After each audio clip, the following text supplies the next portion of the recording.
Doctor Jain's IIT and medical अकॅडमीच्या 11वीच्या सर्व विद्यार्थ्यांचं ऑनलाईन क्लासेसमध्ये स्वागत आहे.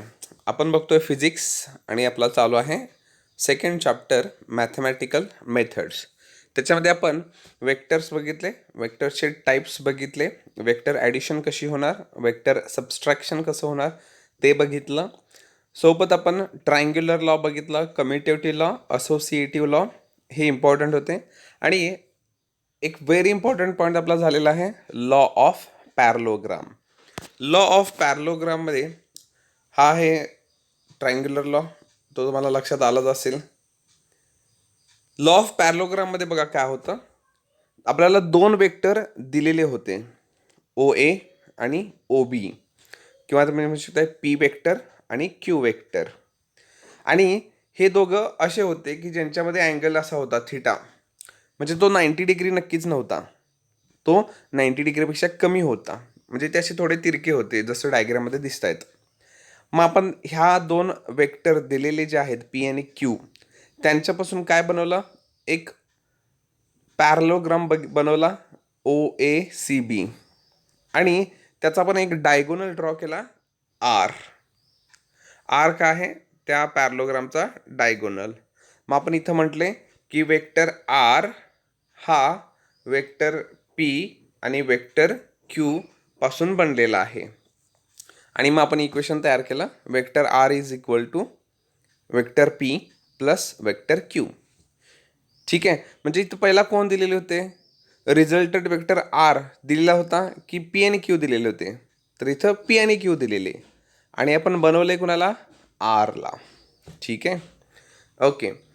सोबतच इथं आपण त्याची काय बघितली, डायरेक्शन पण बघितली. डायरेक्शन आपल्याला त्याचा फॉर्म्युला मिळून जाईल डायरेक्शनचा, बघा. तर हा आहे लॉ ऑफ पॅरलोग्राम. ह्याच्यामध्ये जो आपण वेक्टर R बनवलेला P आणि Q पासून, किंवा इथं आता ह्या डायग्राममध्ये कोण आहे, वेक्टर A आणि वेक्टर B, हे दिलेले वेक्टर्स, त्यांच्यामधला अँगल किती, थिटा. आणि ह्यांच्यापासून आपण बनवला कोण, ह्यांच्यापासून बनवला रिझल्टंट वेक्टर R. आता इथं बघा, मग आपण Rचा मॅग्निट्यूडचा फॉर्म्युला ह्या पद्धतीचा बनवला आहे, A² plus B² plus 2AB cos theta, आणि हे सगळं कशामध्ये आहे, अंडर रूट साईनमध्ये. हा आहे ह्याचा फॉर्म्युला मॅग्निट्यूडचा, व्हॅल्यूचा, म्हणजे हा ॲक्च्युली फॉर्म्युला आहे. एखादं गणित तुम्हाला सोडवायचं असेल, न्यूमरिकल सॉल्व्ह करायचं असेल, तर तुम्हाला हा ॲज अ फॉर्म्युला वापरायचा आहे. परत आपण त्या मागच्या डायग्रामचा विचार केला किंवा चॅप्टरचा विचार केला, तर आपल्याला फॉर्म्युला कसा दिसतोय, P² plus Q² plus 2PQ cos theta असा दिसेल. इथं आता डायग्राममध्ये त्याने A आणि B म्हटले, म्हणून इथं फॉर्म्युल्यामध्ये A आणि B आलं आहे. परत हा काय आहे, टॅन अल्फा किंवा अल्फा, हा काय आहे, डायरेक्शनचा फॉर्म्युला. आरची डायरेक्शन अल्फा ती ह्या फॉर्म्युल्याने देणार. सो हे आपलं काल झालेलं होतं. ठीक आहे, त्यानंतर आपण बघितलं न्यूमरिकल तुम्हाला एक सॉल्व करायला दिलेला, हा तुम्ही हा सॉल्व केला असेल अशी अपेक्षा आहे. फॉर्म्युला तोच वापरायचा होता, डायरेक्शनचा आणि की मॅग्निट्यूडचा, आणि तुमच्या लक्षात आला असेल की तो कशा पद्धतीनं वापरायचा आहे. फक्त अडचण तुम्हाला येईल काय, कॅल्क्युलेशनची. ते पण ज्यांचं मॅथ्स चांगलं असेल त्यांना काही अडचण येणार नाही. पण ज्यांचं मॅथ्स चांगलं नाही आहे किंवा 11वी-12वीला आपल्याला काय करायचं असतं, कॅल्क्युलेटर मोबाईल वापरायचं नसतं, त्याच्याऐवजी आपल्याला काय असतं, लॉग बुक असतं, लॉग टेबल असतं, त्याचा यूज करून काय करायचं असतं, न्यूमरिकल सॉल्व करायचे असतात. ठीक आहे, ते आता आपलं झालेलं नाही, त्यामुळे तुम्हाला थोडी अडचण वाटेल, पण हे लिहून ठेवा, सगळे न्यूमरिकल्स वगैरे काय करात, क्लिअर करून ठेवात. ठीक आहे, ओके. सो हा होता लॉ ऑफ पॅरलोग्राम. आज आपण थोडंसं पुढे जाऊया.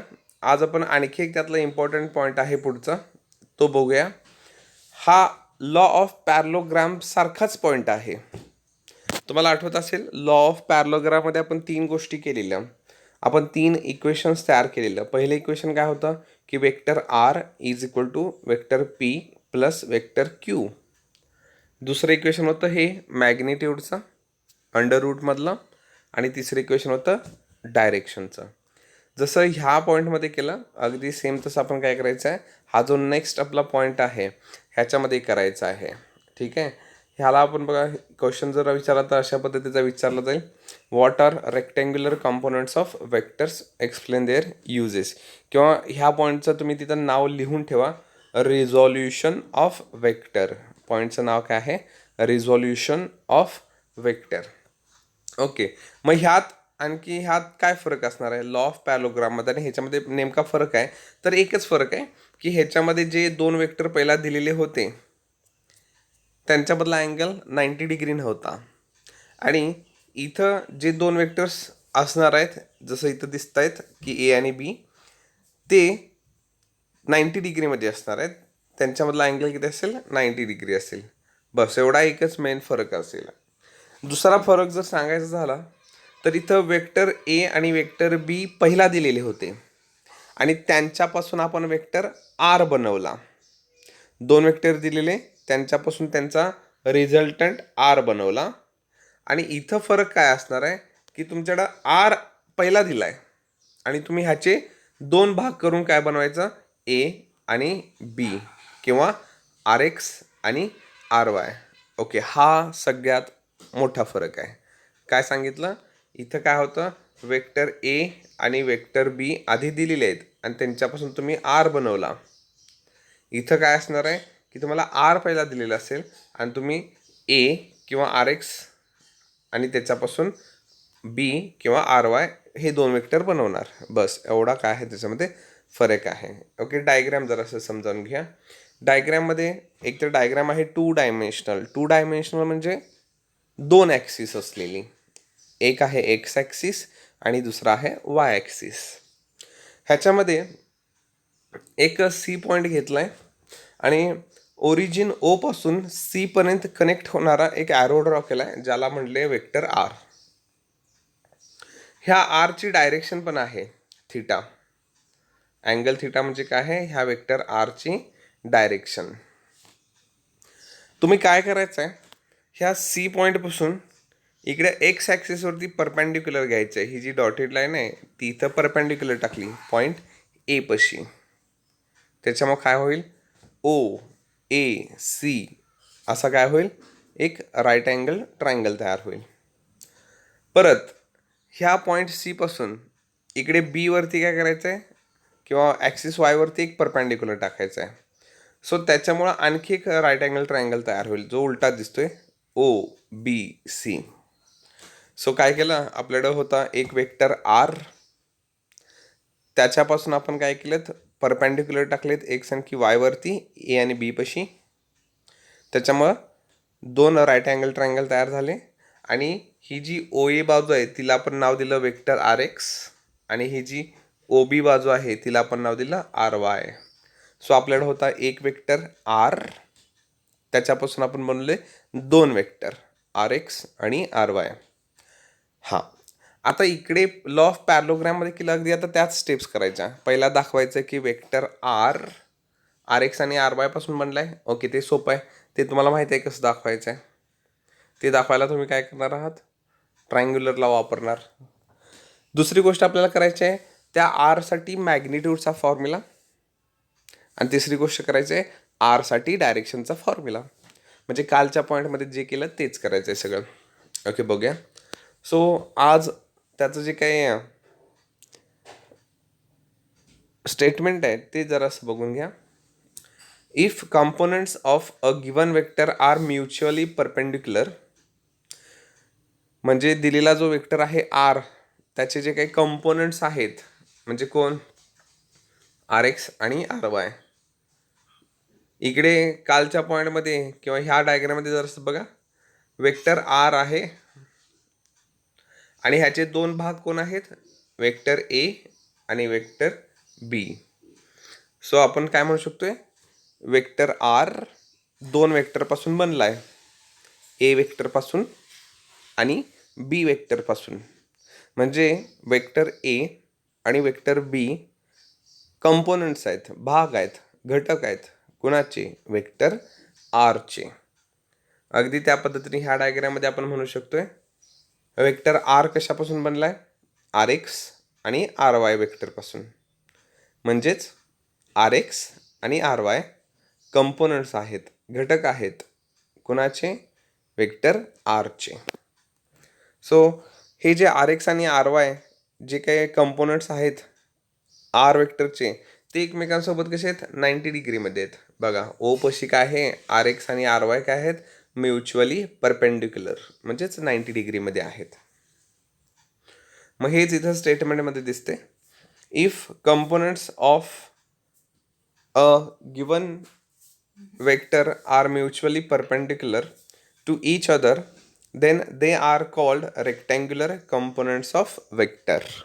ओके, सो आपल्याला रेक्टँग्युलर कंपोनंट्स कसे असतात ते बघायचं आहे. सो डायग्राम तुमच्या लक्षात आली असेल, सोपी आहे, काय फारसं त्याच्यामध्ये अवघड नाही आहे. ओके, सो आपण एक्सप्लेनेशनकडे जाऊया की आपल्याला काय एक्सप्लेन करायचं आहे. मग ते एक्सप्लेन करत असताना तुम्हाला मदत घ्यावी लागणार आहे युनिट वेक्टर्सची. तुम्हाला मी परवा एक आपलं ते जे पॉईंट झाला टाईप्स ऑफ वेक्टर्स त्याच्यामध्ये ही डायग्राम तुम्हाला सांगितलेली unit वेक्टरसाठी.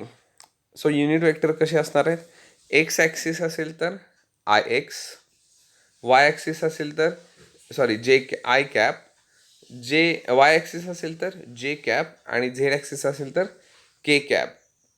So x Y Z axis, i cap, जे कॅप आणि के कॅप हे काय असणार आहेत युनिट वेक्टर्स. बघूया. सो ही आपली काय आहे डायग्रॅम. सो डायग्रॅम आहे समोर. आता आपल्याला त्याचं काय द्यायचं आहे एक्सप्लेनेशन. ओके, एक्सप्लेनेशनमध्ये काय फारसं नाही आहे बघा. सो इथं काय आहे वेक्टर आर आणि त्याचे दोन कंपोनंट्स कोण आहेत आर एक्स आणि आर वाय. आपण असं कन्सिडर्स करून चालणार आहोत किंवा हे आपल्याला प्रूव्ह करायची गरज नाही आहे की वेक्टर आर जो आहे तो वेक्टर आर एक्स आणि वेक्टर आर वायपासून बनला आहे.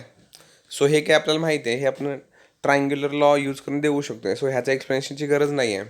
फक्त आता इथं वेगळं काय आहे बघा की हे झालं एक स्टेटमेंट की जे आपल्याला सांगेल की वेक्टर आर जो आहे तो वेक्टर आर एक्स आणि वेक्टर आर वायपासून बनला आहे.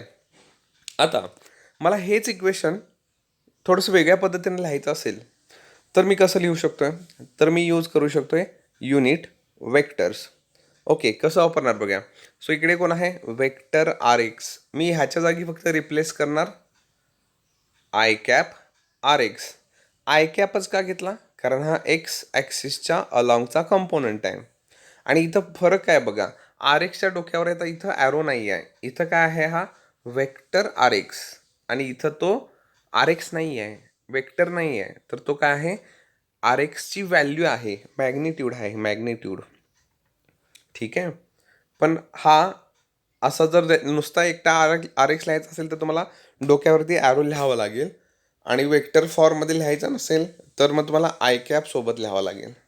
तसंच ह्याचं काय होणार, हा कोण आहे वेक्टर आर वाय, मग ह्याचं काय होणार जे कॅप आर वाय. हा आहे वेक्टर आर वाय आणि हा आहे जे कॅप आर वाय. ह्याच्या डोक्यावरती ॲरो नाही आर वायच्या, म्हणजे इथं कोण आहे मॅग्निट्यूड. म्हणजे आपण आरचा फॉर्म्युला हे दोन प्रकारे असं लिहू शकतोय.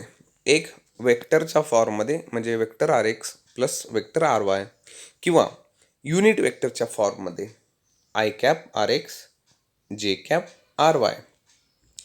अजून एक जर ह्याच्यामध्ये असता तिसरा ॲक्सिस झेड ॲक्सिस, तर इथं पुढे काय असतं के कॅप आर झेड. मी तुम्हाला सांगितले युनिट वेक्टर्स 3 ॲक्सिससाठी 3 आहेत. कोणते कोणते, एक्स ॲक्सिससाठी आय कॅप, वाय ॲक्सिससाठी जे कॅप आणि झेड ॲक्सिससाठी के कॅप. ठीक आहे, सध्या आपल्या डायग्राममध्ये एक्स आणि वाय फक्त आहे. सो आपल्या फॉर्म्युल्यामध्ये पण आर वाय आर एक्स एवढंच आलेलं आहे. तिसरा असता तर काय असतं आर झेड पण असता, बट ठीक आहे आज गरज नाही आपल्याला. सो आपल्याला इथं काय बघायचं आहे की वेक्टर आर हा वेक्टर आर एक्स आणि एक वेक्टर आर वायपासून बनला आहे. ओके, ते बघितलं. आता आपल्याला द्यायचं आहे मॅग्निट्यूडचा फॉर्म्युला. ओके, तर मॅग्निट्यूडचा फॉर्म्युला खूप सोपा आहे. त्याच्यासाठी डायग्रॅम बघा. मॅग्निट्यूडचा फॉर्म्युला तयार करण्यासाठी तुम्हाला ह्या डायग्रॅमची मदत घ्यावी लागणार. डायग्रॅममध्ये तुम्हाला असं दिसतंय का बघा की दोन राईट अँगल ट्रायंगल दिसत आहेत. एक आहे सरळ ओ A C, O A C. ह्याच्यामध्ये एक बाजूची ओ ए साईडची लांबी किती आहे आर एक्स, जरासं नीट डायग्राम बघून सांगू शकताय काय की ए सीची लांबी किती असेल? ए सीची लांबी असेल आर वाय. कारण इकडे जर ओ बीची लांबी आर वाय असेल तर ए सीची लांबी पण किती असायला पाहिजे? आर वायच असायला पाहिजे. सो आता आपल्याकडे आहे एक right angle triangle O A C, ज्याच्यामध्ये अँगल आहे थिटा आणि जिच्या दोन साईड्स आहेत आर एक्स आणि आर वाय. ओके. दुसरा राईट अँगल ट्रायंगल बघा जो उलटा आहे ओ बी सी. कोणता आहे? O B C. ह्याच्यामध्ये ओ बीची लांबी किती आहे? R Y. बी सीची लांबी किती असणार? सो डायग्रामवर लक्षात येईल की जेवढी ओ एची लांबी आहे तेवढीच बी सीची असणार, म्हणजेच आर एक्स. म्हणजे खालचा तुम्ही राईट अँगल ट्रायंगल घ्या किंवा वरचा घ्या, त्याच्या दोन्ही साईड्स काय आहेत? आर एक्स आणि आर वायच आहेत. आणि दोन्ही पण राईट अँगल ट्रायंगलचा जे काय हायपोटेनियस आहे तो पण सेमच आहे. खालचा घेतला तरी ओ सीच येतोय, वरच्या ट्रायंगलचा हायपोटेनियस घेतला तरी तो काय असतोय? ओ सीच येतोय. ठीक आहे. आणखी एक गोष्ट, ओ बी आणि ए सी ह्या दोन लाईन काय आहेत एकमेकांना? Perpendicular, sorry parallel. O B आणि ए सी ह्या दोन लाईन, चौकोन दिसतो ना, मग चौकोनाच्या समोरच्या बाजू काय असतात? पॅरलल असतात. मग ओ बी आणि ए सी पॅरलल आहेत आणि ही ओ सी लाईन त्यांना काय करते? इंटरसेक्ट करते. मग तसं जर असेल तर इथं जर अँगल असेल थिटा, तर इकडे अपोजिट अँगल किती असेल? हा अपोजिट अँगल सी किती असेल? तो पण थिटाच असेल. म्हणजे इथं आपण थिटा लिहिणं काय आहे? गरजेचं आहे सीच्या इथं ह्या साईडला. सो हे डायग्राममध्ये तुमच्या लक्षात आलंच असेल. ओके, हे पण तुम्ही खाली एक्सप्लेनेशनमध्ये लिहू शकताय. ओके. सो आपल्याला करायचं काय बघा. सो आपल्याला करायचं आहे की आपल्याला बघायचं आहे खालचा राईट अँगल ट्रायंगल जो आहे ओ ए सी, त्याच्यामध्ये सांगा कॉस थिटा किती. मग कॉस थिटा म्हणजे काय?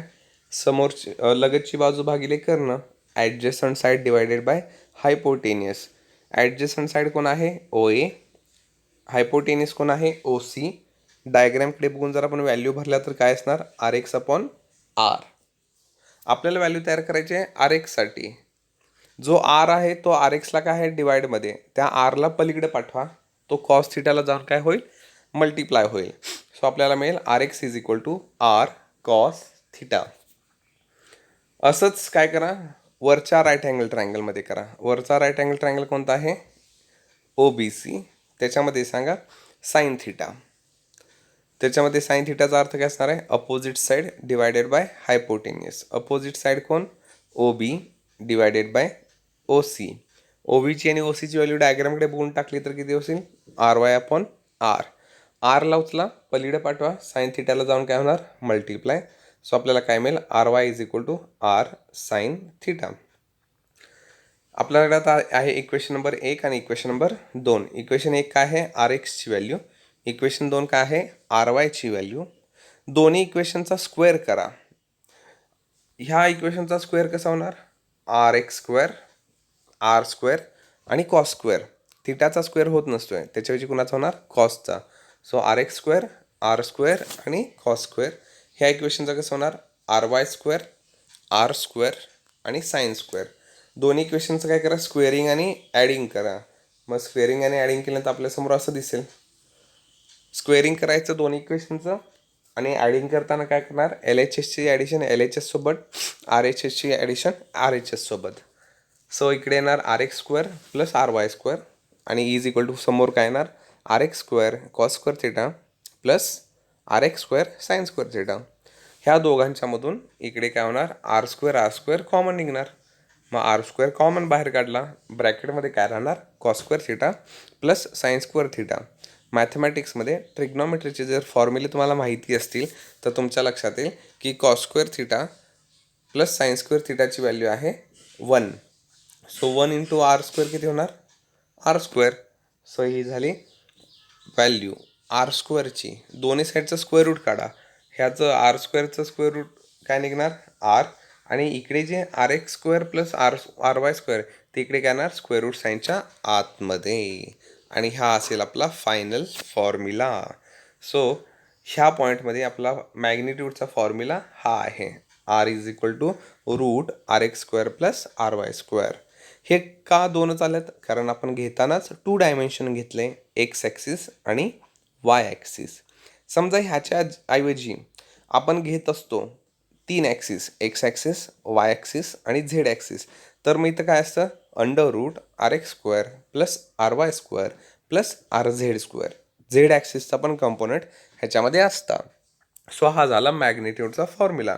म्हणजे उद्या जर एक्झाम्पल सोडवायचं झालं तर आपण हा फॉर्म्युला वापरणार. ओके, सो आपलं दुसरं काम पण झालेलं आहे.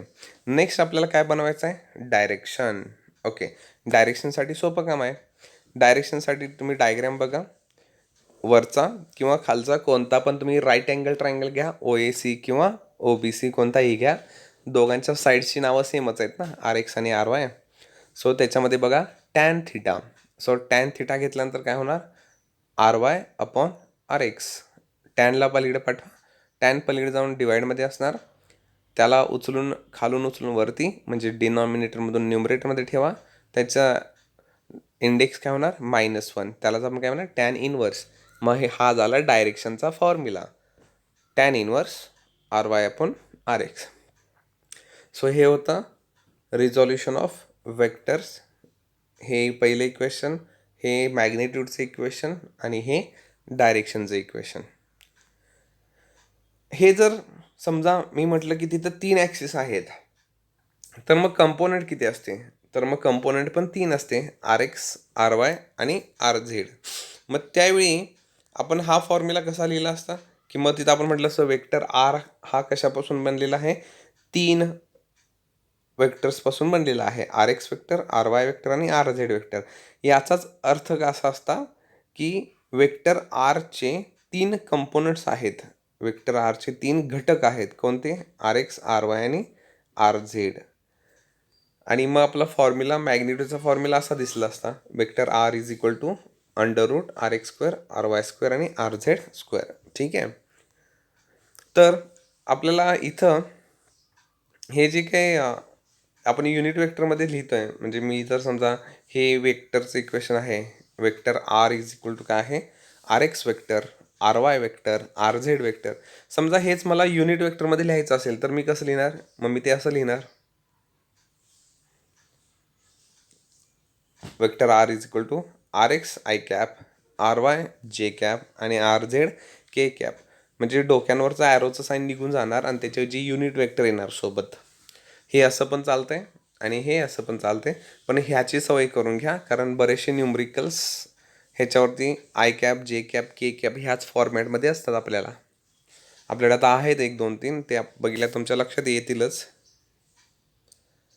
ठीक आहे.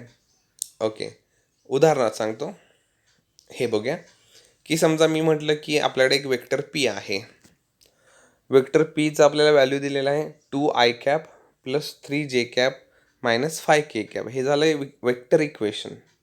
ह्याच्यामधून तुम्ही PX, PY आणि PZ कसं फाइंड आउट करणार, जो आय कॅपसोबत आहे तो एक्स ना, मग तो PX झाला. जे कॅप कुणाचा असतोय, ॲक्सिस वायचा, मग त्याच्यासोबत 3 आहे म्हणजे ते काय झालं, PYची व्हॅल्यू झाली.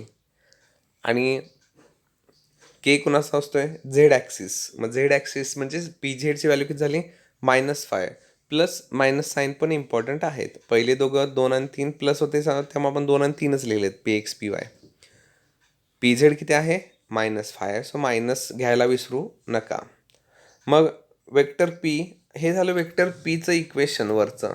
मग वेक्टर Pचं मॅग्निट्यूड असेल कसा फाइंड आउट करणार, तर आपल्याला आता फॉर्म्युला होताच, आता इकडे सांगितलंच ना, हा फॉर्म्युला सांगितलं ना, जर वेक्टर R असेल तर RX, RY आणि RZ ह्यांचं ॲडिशन आणि स्क्वेअर. मग इकडे तसंच करायचं, तुमच्याकडे आता PX, PY आणि PZचे व्हॅल्यू आहेत, त्यांचं स्क्वेअर करा आणि स्क्वेअर रूट साईनमध्ये टाका. हे जर तुम्ही सोडवलं म्हणजे 2चा स्क्वेअर 4, 3चा स्क्वेअर 9, 5चा स्क्वेअर 25, मग ते सगळे ॲडिशन करून मग ते रूटची व्हॅल्यू फाइंड आउट केली की तुम्हाला काय मिळेल, Pचा मॅग्निट्यूड मिळेल. आणखी एक उदाहरण बघूया. समजा आपल्याकडे आहे वेक्टर R.